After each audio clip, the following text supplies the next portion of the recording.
এই ভিডিওটা দেখলে পাউরুটি রিলেটেড যে কোনো রেসিপি আপনি বাসায় বানিয়ে নিতে পারবেন খুবই কম খরচে। আর এটা চুলায় কিংবা ওভেনে ২ প্রসেসে বানাতে পারবেন। আশা করছি আমার পুরো রেসিপি আপনারা দেখবেন, ভালো লাগবে। পাউরুটি বানানোর জন্য আমি ১ টি ডিম নিয়েছি আর ডিমের অর্ধেকটা কুসুম উঠিয়ে নিচ্ছি। এটা উপরে হচ্ছে গার্নিশিং এর জন্য আমি পরে কাজে লাগাবো। এরপর ১/২ কাপ কুসুম গরম পানি দিয়েছি, ২ টেবিল চামচ চিনি, ১/২ টেবিল চামচ ইস্ট দিয়েছি, পরিমাণ মতো লবণ, ২ টেবিল চামচ তেল দিয়েছি।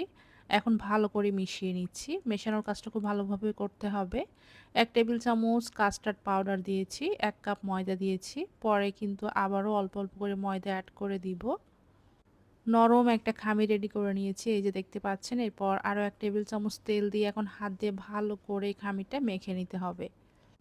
পাউরুটিটা কিন্তু অনেক বেশি নরম হয়ে থাকে, এজন্য পাউরুটির খামিরটাও কিন্তু নরম করে রেডি করতে হবে।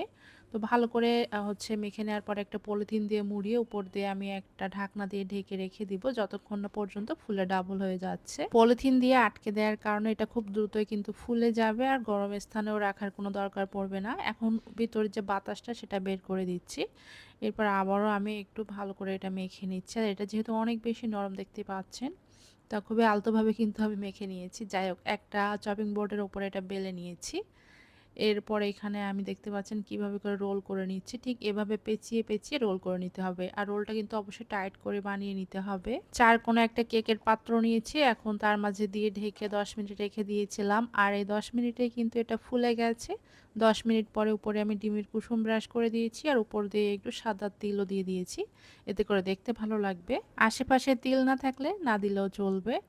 আর এটা যখন বেক করবেন, বেক করার আগে ১০ মিনিট ওভেন কিংবা চুলায় যদি পাতিলে বসান, সেক্ষেত্রে পাতিলটা ১০ মিনিট আগে প্রিহিট করে নিতে হবে ঢাকনা দিয়ে ঢেকে। এরপর ওভেনে বা চুলায় বসিয়ে ২০ মিনিট লো হিটে বেক করতে হবে। আর ওভেনে কিন্তু আমি ২০০ ডিগ্রি সেন্টিগ্রেডে বেক করেছি। একদমই ঠান্ডা হলে তারপর কিন্তু আমি ওভেন থেকে বের করেছি। আর দেখতে পাচ্ছেন কত বেশি নরম হয়েছে। খামির যত বেশি নরম করবেন, পাউরুটিটাও কিন্তু তত বেশি নরম হবে। এই পাউরুটিটা বানিয়ে ২ থেকে ৩ দিনের বেশি কিন্তু সংরক্ষণ করা যাবে না, সেক্ষেত্রে এটা নষ্ট হয়ে যাবে। এখন আমি এটা স্লাইস করে কেটে নিচ্ছি, পছন্দ মতো করে কেটে নিলে হয়ে যাবে। আর এটা কত বেশি সুন্দর হয়েছে ভিডিও দেখলে বুঝতে পারবেন।